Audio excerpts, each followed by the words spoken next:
One. Destiny, fate, dreams. These unstoppable ideas are held deep in the heart of man. As long as there are people who seek freedom in this life, these things shall not vanish from the earth. We are the Pursuit of Anime, and we want to give a big shout out to the Netflix live action anime adaptation of One Piece for breaking the curse of all anime adaptations. This is Raven, joined by our co host here, Teddy. Hello. Yeah, we got around to watching that One Piece live action from Netflix, and we're super excited to get into it today and talk about it. I know me personally, I'm someone who, when I saw the teaser trailer, I thought it looked awful. I thought not that it looked awful. I just thought that I was very skeptical, and I thought it was gonna be a train wreck. You know? You party pooper. I remember when we were talking about it. You're like, oh no, I don't think they're gonna do a good job. You were a non-believer. And Yeah, no, definitely a non-believer.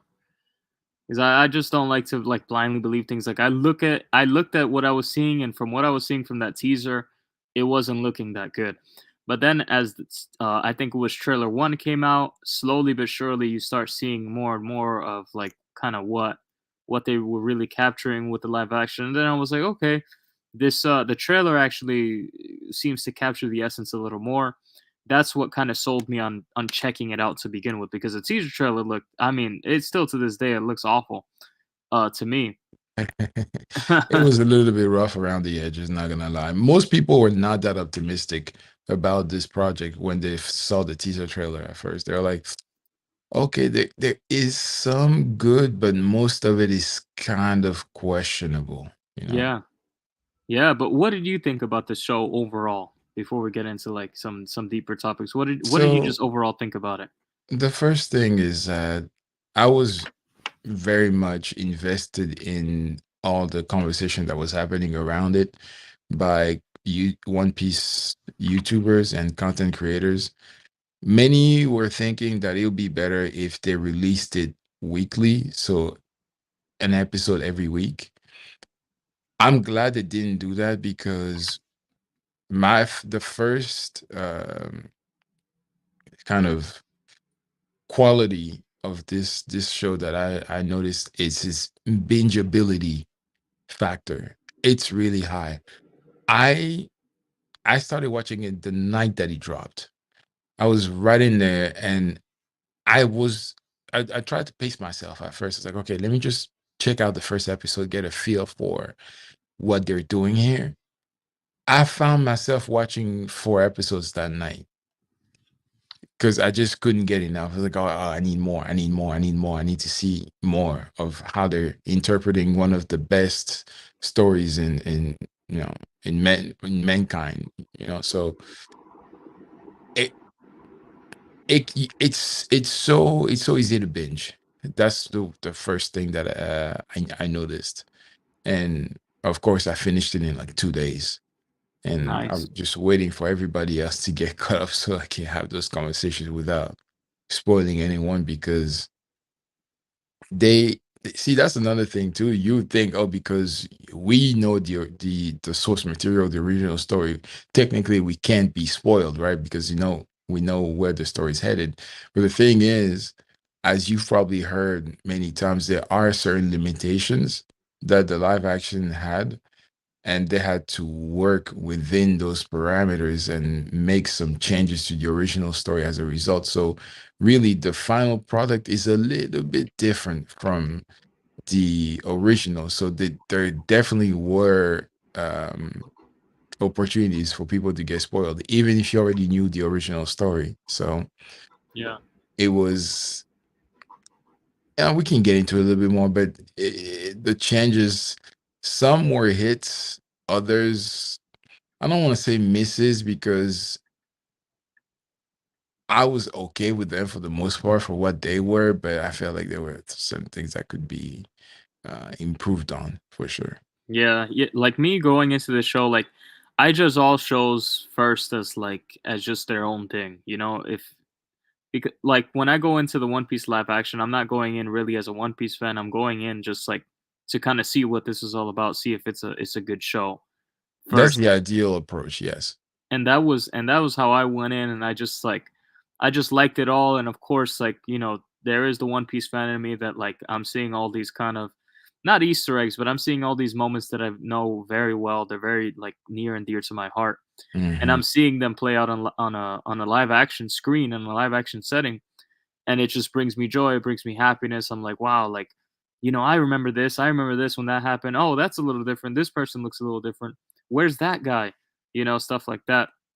I remember I was looking out for Hachi during Along Park, and I was super excited to see Alvida, Makino, all of these characters. Lucky Roo, especially. Lucky Roo was a highlight for me, just seeing him Oh, in the live Mercury was action. fun. You know who was more fun for me though? Who, Yasop? Yes, Yasub the Yeah. Great. Listen, the sauce they put on this man in the live action, I'm like, this is.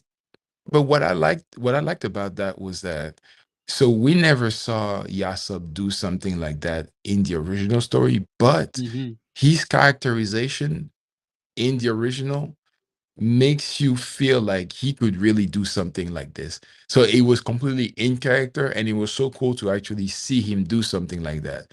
Like Yeah. the little lean to the side, like I'm gonna go around you with a bullet, and that was so perfect. Like the camera angles, the shot, it was beautiful. I loved it. It was one Yeah. of the highlight moments for me. Yeah, it's amazing. And, like, this is the thing. It's definitely a show that has a lot of camp to it. It's a campy show. It's very wacky. Not everything sticks. I think Arlong was a little weird. Um and things of that nature. I mean, there was a scene where they were partying, and there was, like, this this, like, trap beat just playing, and you see Arlong just sitting on the chair, and he's, like, dry humping the air. I mean, it's pretty cringe. There's some scenes they're just like, dude, this is weird. You But know, you know. overall, what, was there a scene like that that stood out to you? No, I mean, you're right. When I saw that scene, I didn't know how to feel because I felt like You know what I'm we, talking about, right? Where he's yeah, humping it the felt a air? little bit, yeah, yeah, yeah, because it was a party and everything. It was after Nami came back, and I saw this. I was like, this is not the world of One Piece. Like, this is so different. But then I realized, wait, that's got it's a live action, so maybe that's one of the But even still, to creative it liberties they was took. so But weird. yeah, It's it still was. weird, man. It felt weird. I'm like, yo, what am I looking at right now? Like, Arlong, man, that was so funny. I'm like, Imagine bro, this, what are you Teddy. doing? Imagine this. Imagine you're one of the extras. You're one of, like, the fishermen pirates, and you're hired. You're there, and, like, the director comes up and he's like, "Okay, everybody, act natural. Act like you're in a party." I mean, That's dude, literally what that is. that's literally like what they did. Like, That's Arlong is just like, "Oh, I guess I just gotta start humping the air, sticking my tongue out like I'm Kakyoin, like hey, like hey, I'm hey, shout out to Perorin." Cartoon. No, you know what? Arlong, he was I was very divided on my take on what they did with him in the live Yeah, action, because from a characterization standpoint, everything that he did, everything that he said, I enjoyed it. But you know what? yeah, I It's the look. I can't get over it. And I know it's a very superficial kind of gripe to have, but I just felt like for how impressive his head looked, the body didn't match. yeah. Did you You did you know, feel that also with X Hand Morgan? yeah, a little bit. Yeah, yeah. I felt that.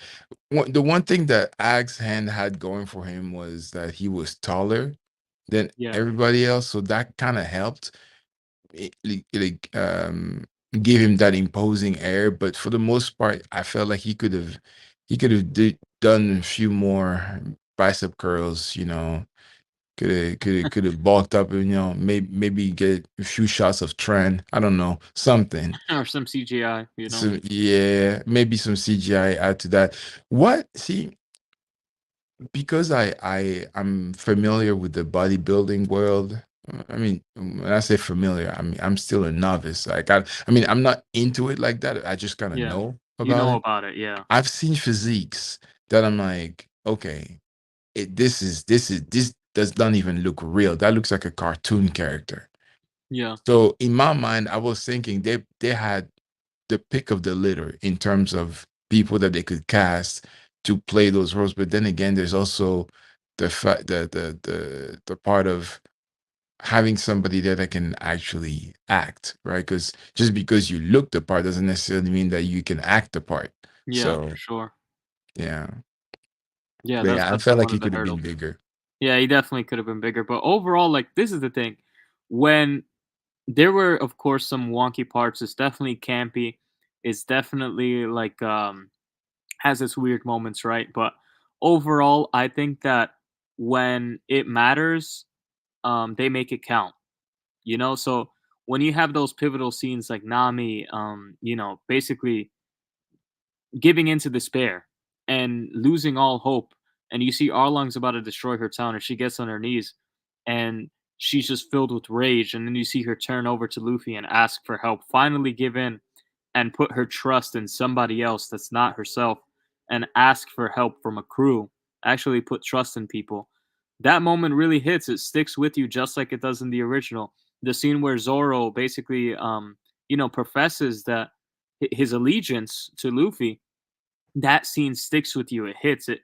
It's like I know for a lot of people, for me myself included, when I saw Zoro in the beginning, I'm like, like he's cool. I liked his scene when he was battling, in Axan Morgan's town, in the bar. It was pretty epic. It was one of my favorite scenes. Like the The choreography, way he dodged it was in that amazing. bar, oh, it was amazing. The It was so sad. choreography was great, Oh and that's yeah, the thing. I hate typical like television choreography, but this show had really good fight choreography. Like it was interesting, different, not the same crappy like superhero moves. Like you do the freaking Hurricanrana from the WWE, and then you just land on one knee and try to look epic. No, like that move has been reused way too many times. You got to give it up, man. Stop hiring the same yeah. guy that keeps doing that move because he's useless and he doesn't know crap about what he's doing. There was some stylistic flair to it, There was some definitely. stylistic flair, and there had to be. And like Zoro, when I first saw him, I'm like, oh, I don't know if he's actually gonna, he seems He very stiff. definitely looked the part. I'll give you that. He looked the part, but his personality seems stiff. But then when you see him in the actual pivotal scenes of his character, you're like, no, this is Zoro right here. I don't know if you felt that way too, Teddy, Oh no, about I him or did. I just like did. I felt everybody. like throughout the story, he had so many quirky moments where like, he would make an offhand comment where it's like, yeah, I could see Zoro saying something like that. Hmm. And it was just it was done very tastefully. Even the fact that he's one of his defining character traits or quirks is that he has a horrible sense of direction.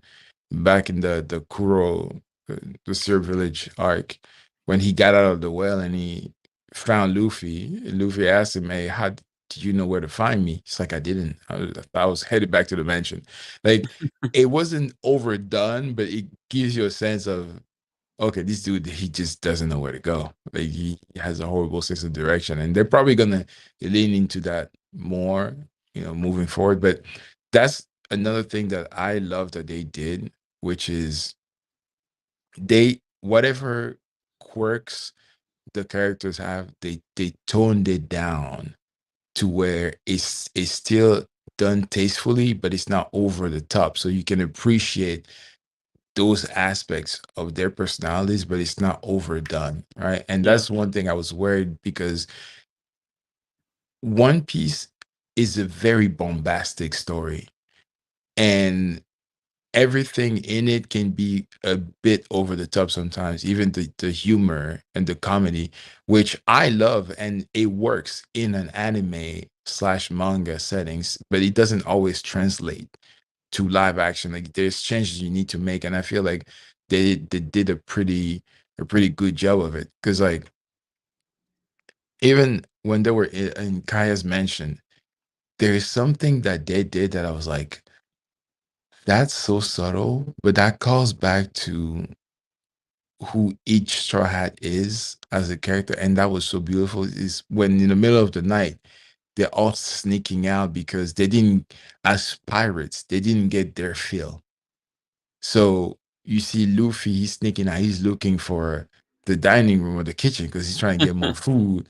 And meanwhile, Zoro is also, sneaking around, like, trying to find where the booze is at. And then you see Nami stealing stuff. But it's like the shot transitions from one to the other, and it was done so well. Like, I remember when I was watching, I was like, "Ooh, I like what it did there." It works double because if you don't know anything about One Piece or about those characters in particular, and you're just learning about them now, you just look at it and you're thinking, "Oh, that's interesting. They're sneaking around in the middle of the night, but I guess they're pirates, so that's par for the course. That's kind of what they do." But when you know those characters and you understand what makes them tick, and you see them do that, it's like, "Oh, that's really you. That's really you. That's what you do." Like, it hits on a different level like that. But I wanted to get back real quick to something you mentioned earlier. You said that whenever it counted most, like the most emotionally charged and most plot relevant moments of the story, they nailed it, right? Or they did a pretty good job, Yeah. which I agree, but I have a problem. I have a problem because every single time they did it, they followed it right up with something that made me cringe. So I'll give you an example. With the Mihawk and Zoro fight, when he loses and he declares that he's never gonna lose again, right? Yeah. That was nice. That was great. But then after, they're saying, "Oh my goodness, we need to treat him or patch him up because he's losing so much blood." And I look, I'm like, "What blood? Like, there's no blood. There's just the one slash there, but there's no blood. So I don't know why you're acting like this." Like, I feel like the way they reacted was disproportional to the gravity of the situation based on how he looked, right? Which I understand, like, the actual context, that that's the way it's supposed to be, but the visual of it didn't match, and that was a problem for me. I was like, you kind of take me out because I feel like, yeah, it's supposed to be a lot of blood here, but I don't see it. And Yeah. then with the Nami scene, the help me scene, which, shout out to Emily Rudd on so many levels. But uh what happened right after that was also a problem for me. When Luffy said, "Of course I will," I feel like once was enough. I have to say it 3 times, and not like that. But that's me though. That's just things that for me didn't work because I feel like the important moment you nailed, but then you followed that up right after that with something that I feel like is a little bit out of place for the context. Yeah.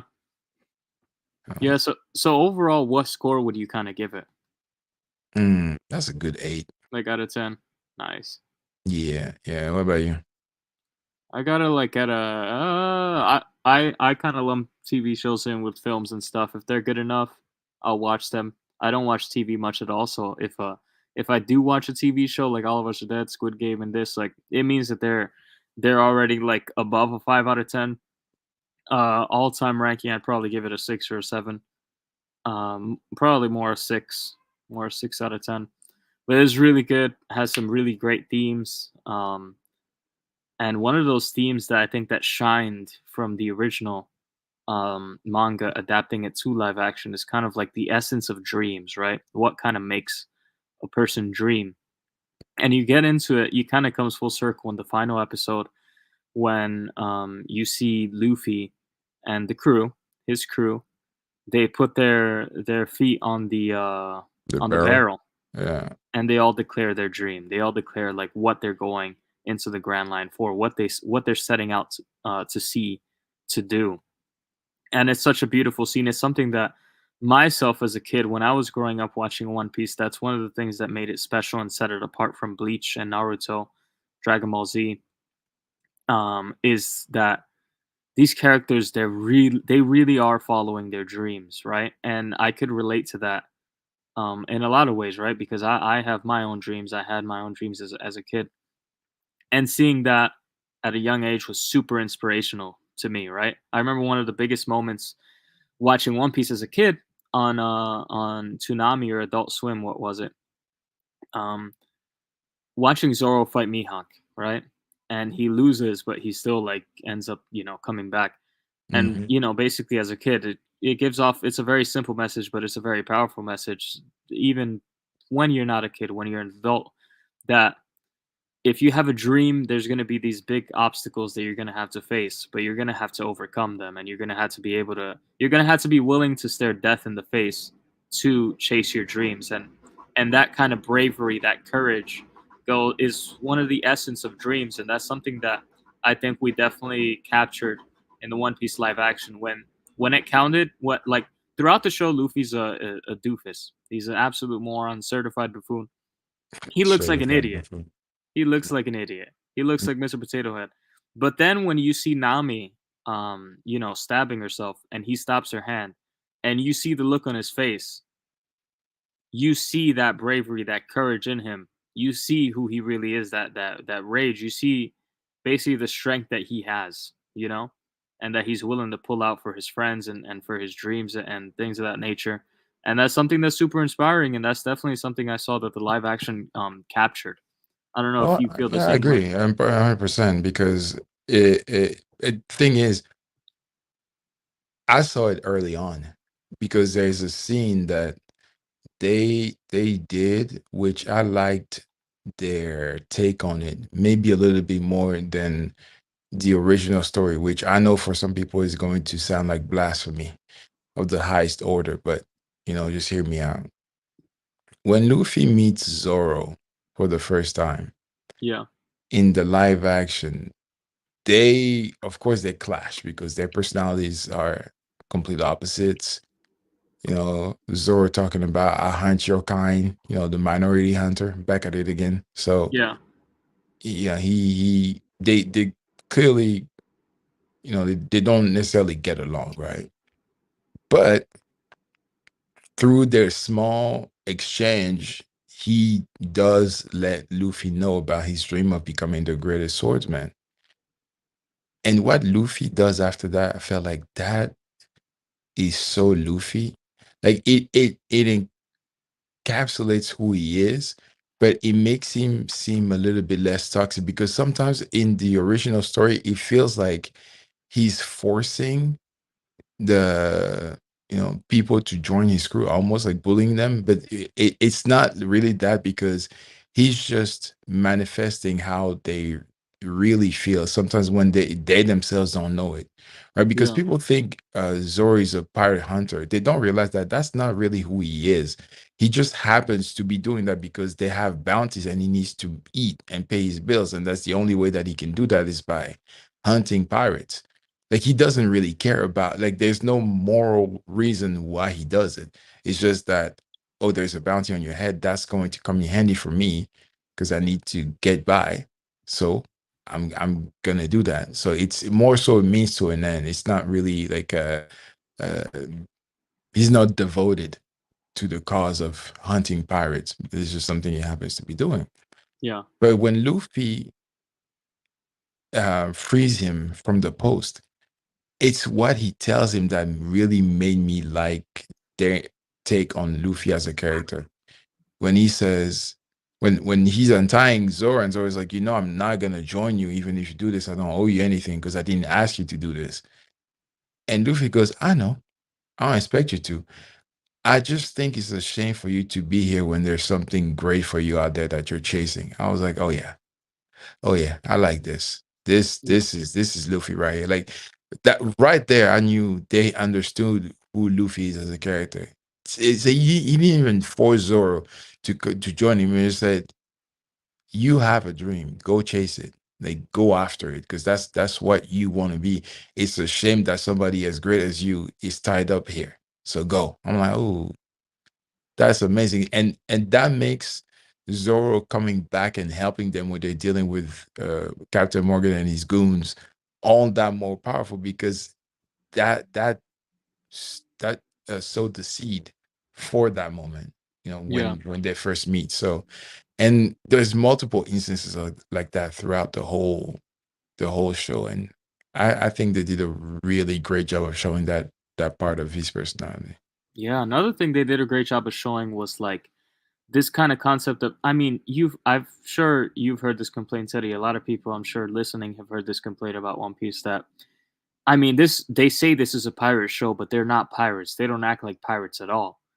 Well, I mean, they have a really great quote from the live action I'm that says, guilty of saying that. I've said that too. "Oh yeah, you said that too sometimes, yeah." But there's a quote kind of that really sums it up, and they even did this in the anime, and it's in the story. It's one of the core kind of like one of the first things you learn about this world, right? And Luffy says it here. He says, "Being a pirate is not about raiding villages or perfect plans. It's about adventure and freedom."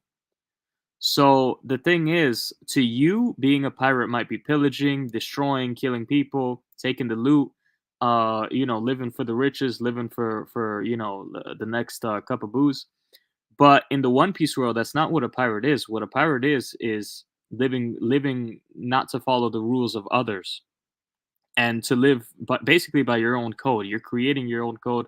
That's why you see every crew is for the most part pretty different. They're all chasing the One Piece, but they all kind of have their own different goals. You see Law, he had his own goal of destroying Doflamingo for a while.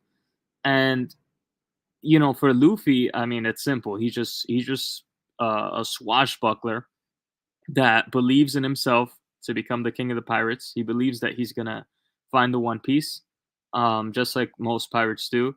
But this is basically it. He's also believes in the dreams of his crew, and that's kind of why we fall in love with him and his story, and the story of the Straw Hat Pirates, because they're not like other pirates.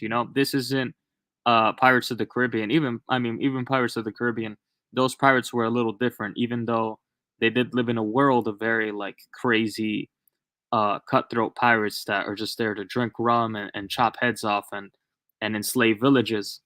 Um, the reality is that the main characters aren't like that. They have their own motives, and that's why we can relate to them, because I think you could you can kind of say that to be a pirate is to dream in a sense, and dreams, I think, in the real world are kind of tied to humanity, right? Where, I don't know about you, Teddy, but like I was just talking before about like how One Piece definitely shaped the way that I dreamed when I was a kid. Watching this show, it definitely spoke to me and myself, the dreamer in me. I don't know, has One Piece shaped anything that you think about dreams, or has it like kind of inspired you to dream in any way, or like kind of formed that any type of thoughts you have towards dreams at all?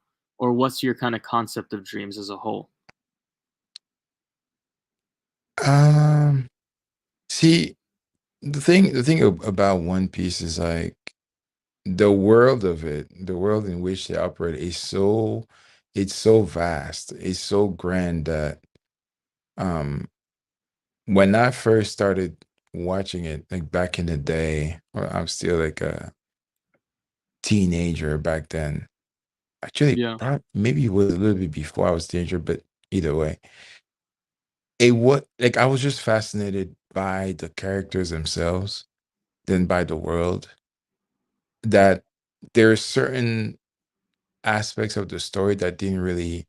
It's not that they didn't stand out to me. I just didn't pick up on them until later on in life. Yeah, you So didn't the absorb. the dreams aspect, that was not something like, of course it was beautiful to see that you had these characters that were passionate about something and they were pursuing those dreams, right? And those goals. So I found that to be beautiful. But remember, we had this conversation before when I told you that when I was a kid and like much younger, I didn't have dreams or aspirations. There was nothing that really moved me like that.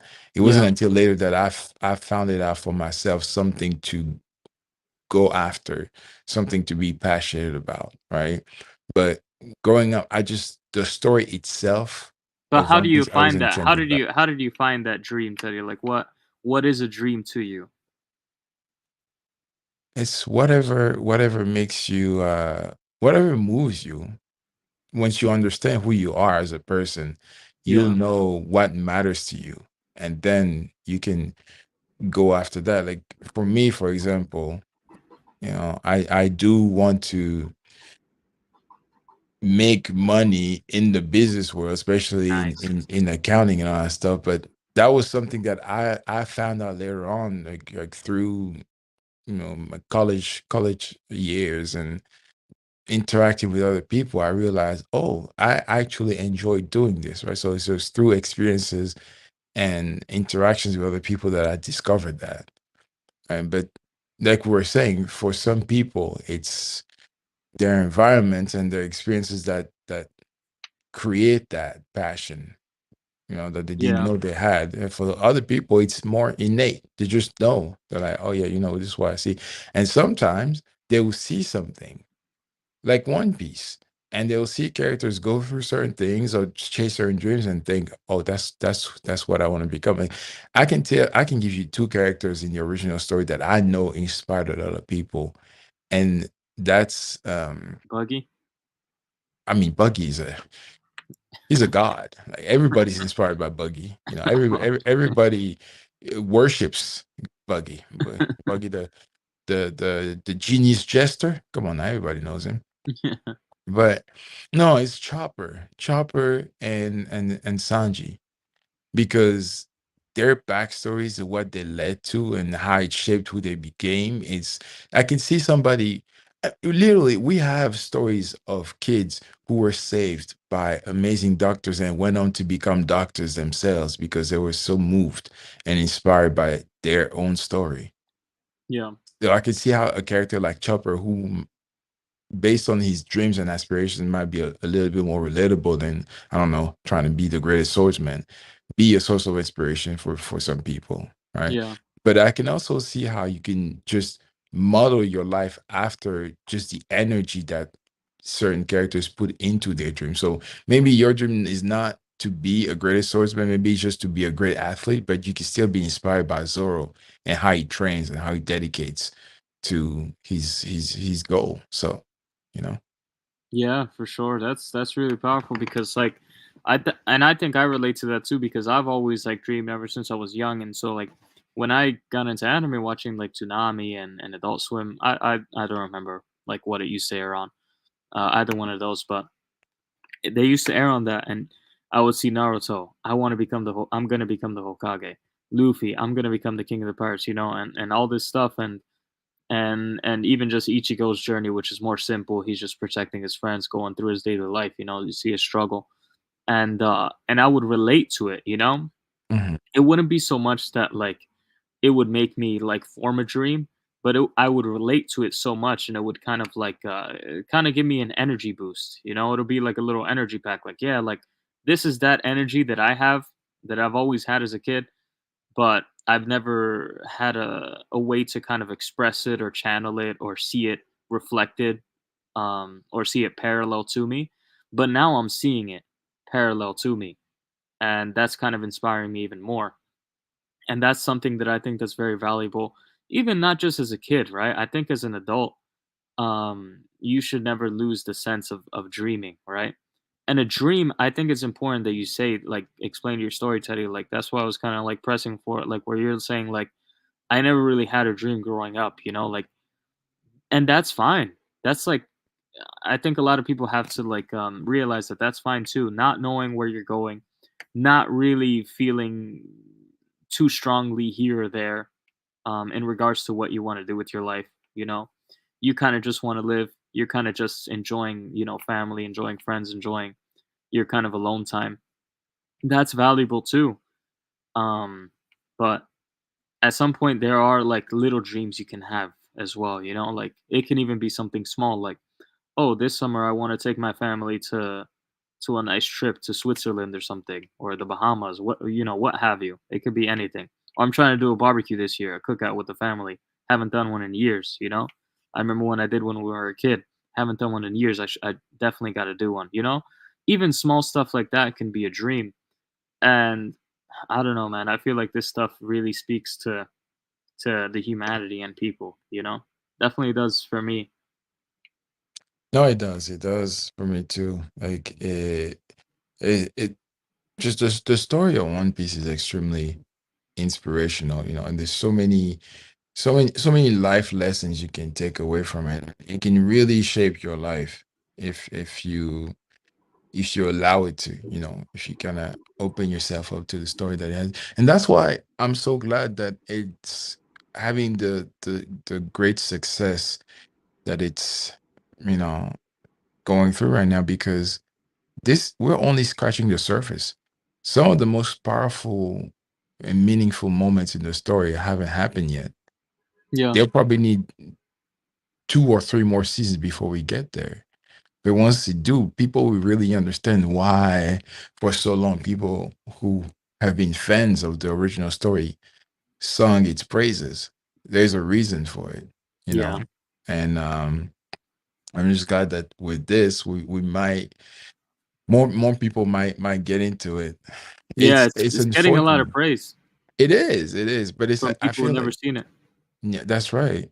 I just feel like it's too bad, because some of the people that might watch it are gonna be older folks who might frown upon manga or anime and be like, no, I don't want to see the original the source material.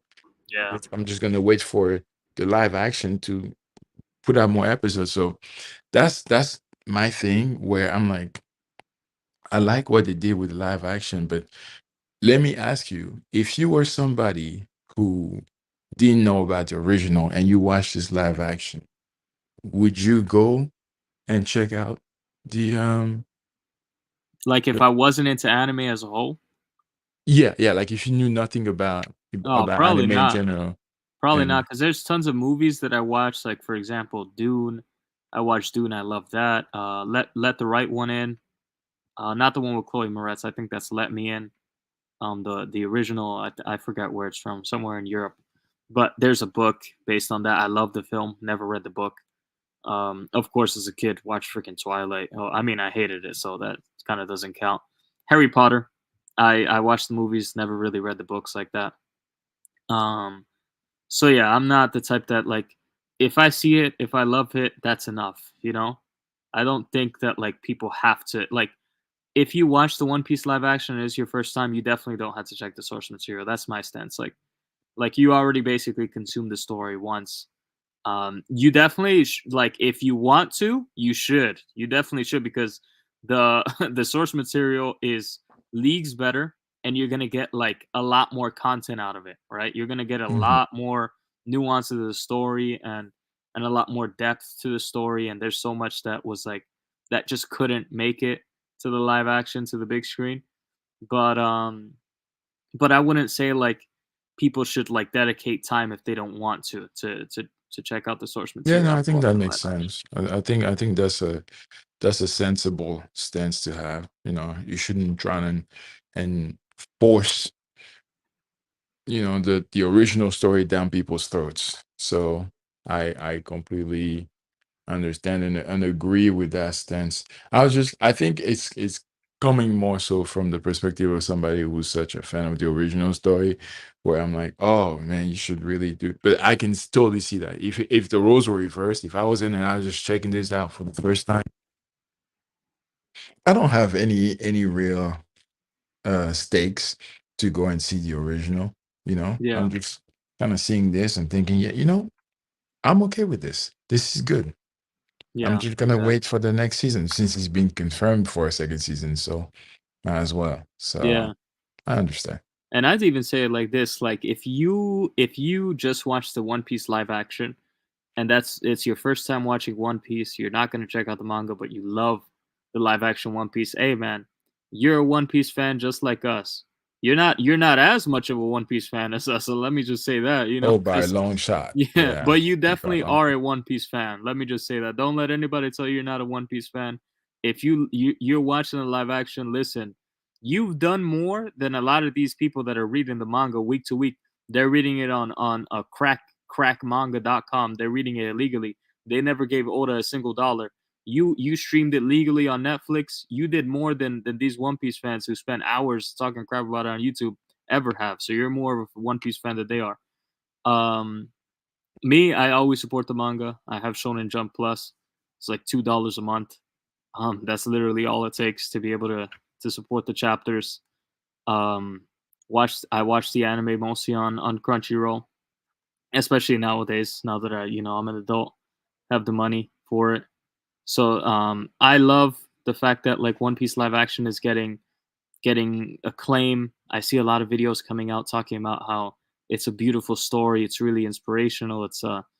It's breaking the anime curse of all anime adaptations being bad.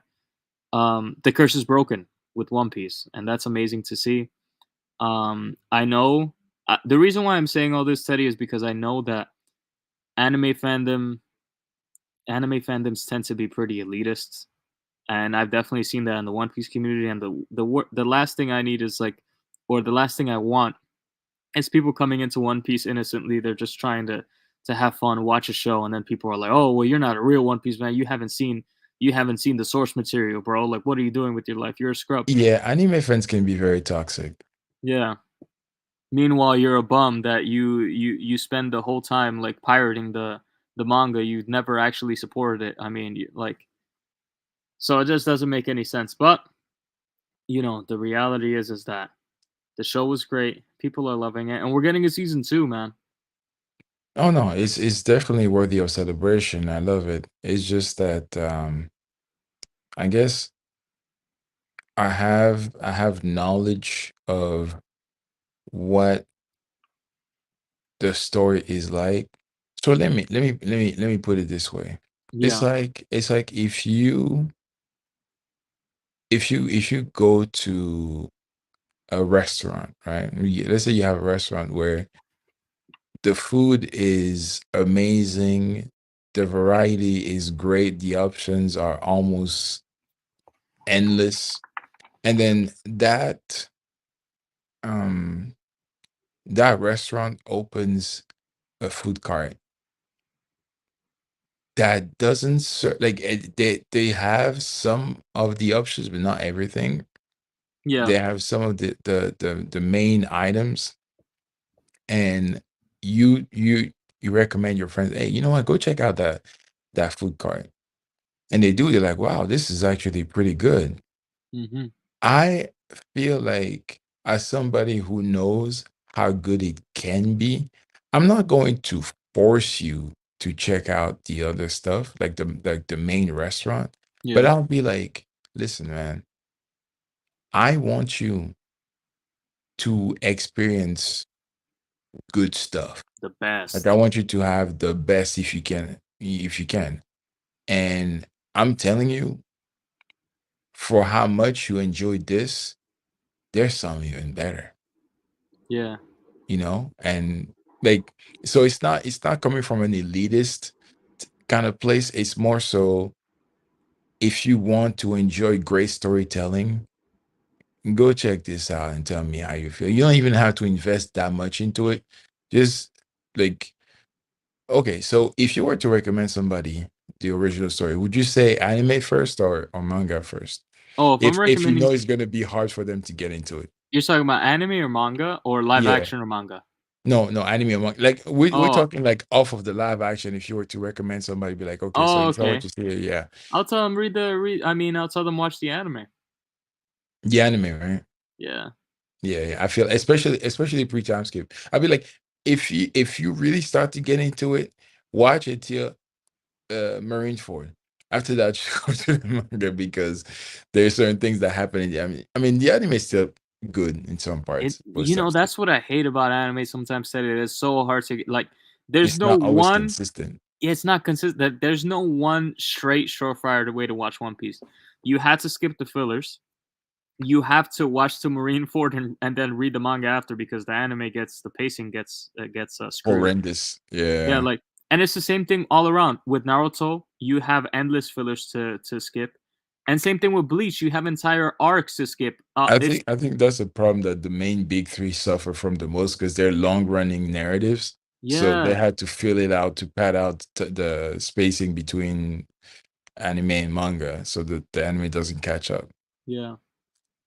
But that's unfortunate. But yeah, you're right. You're right. It makes it more, that much more challenging to recommend it to people. Like, oh yeah, get into it. And but sometimes, if they're really new to the medium, they'll just blindly go into it. They won't know, right? I feel like, for us, it's things that we notice because we've been in the game for a minute, right? Yeah. So Like I was um like the concept of filler was foreign to me when I was back in the day when I was watching One Piece, Naruto, Bleach, because unless you know that the manga exists, you don't know that it's filler. You're just watching the anime and you're seeing what they're showing you. I mean, there are times when they make it very obvious, like in the literally in the middle of it. And I feel like Naruto and Bleach were more they were the biggest culprits of this, where in the middle of a high tension arc, they will have the most random filler that has nothing to do with the current and then they'll come back to it. You're like, wait, what did I just watch? Yeah. What just happened? So that can be really jarring, and then that would let you know, okay, that's like Bleach would have whole filler arcs. yeah. It's like 352 episodes. I think 150 of them are fillers. So half of the show is fillers. Exactly. And but what One Piece would do is it will just have the weirdest, most elongated sequences within episodes. Yeah. And then at some point there are ways where they will make it work, but other times it's so lazy you can tell what they're doing. That's where it sucks. But they didn't do too much of the full filler arcs. Yeah. G8, I think, was the best filler experience that I've had Oh yeah, watching. that was when they were like, yeah, I remember there was a cool Like the cooking Marine scene. base. Yeah, that Cool was cooking fun. Like scene.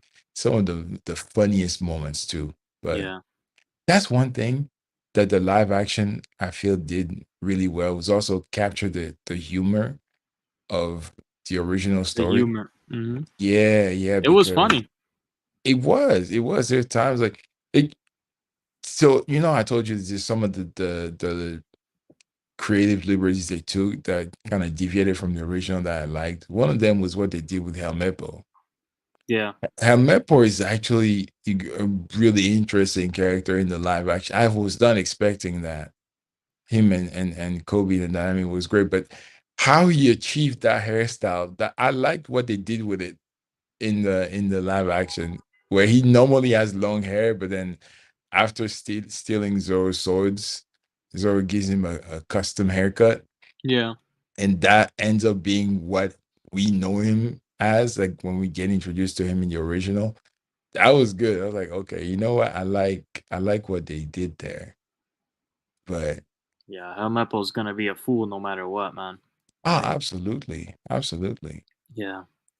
But man, I'm actually glad you know me, I don't watch TV shows. I'm glad that I actually, listened to my gut and watched it. Because I mean they really capture the essence of I dreams, the remember essence you of what. felt very strongly about it. You didn't want to watch it at first. So I'm Yeah, I didn't actually want to shocked watch it. that you did. Yeah, I really didn't want to watch it, like, cause I'm pretty done with TV shows. I just don't like them that You've much. been you've been disappointed enough. Yeah, I've been Oh, disappointed enough. Now's not the time and place for this because I'm gonna go on and on. But I think we hit a good point.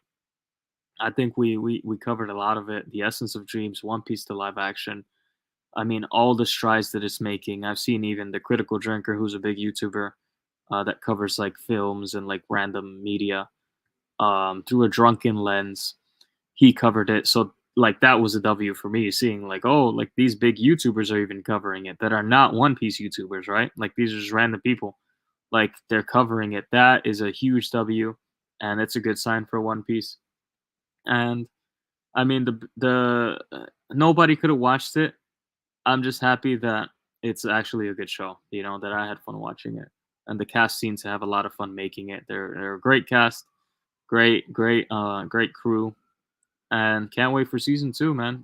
Teddy, do you have any kind of closing thoughts on this topic?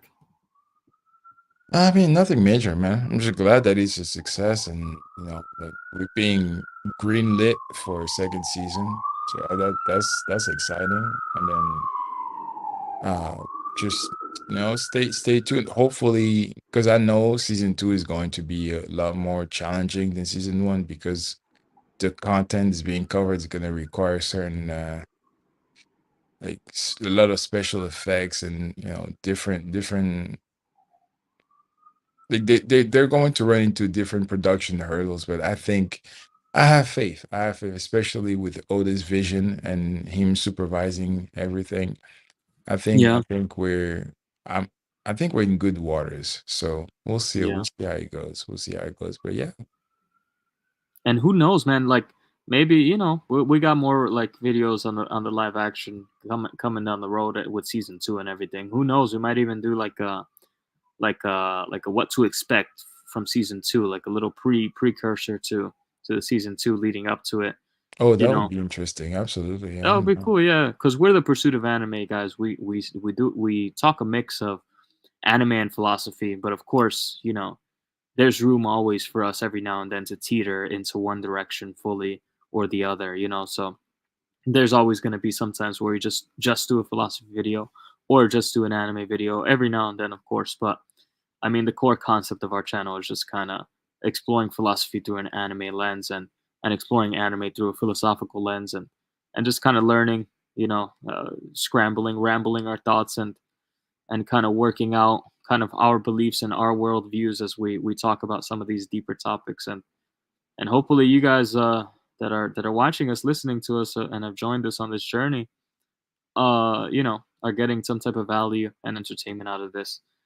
Um, and with that said, you guys, I guess we're gonna catch you on the next one. This was a great one. Make sure to let us know what you think in the comments below. Leave us a like if you liked the video, and think about subscribing as well. Um, but with that, you guys, we gotta go. Gotta go get a ham sandwich. We Yep. are out. Peace. Peace.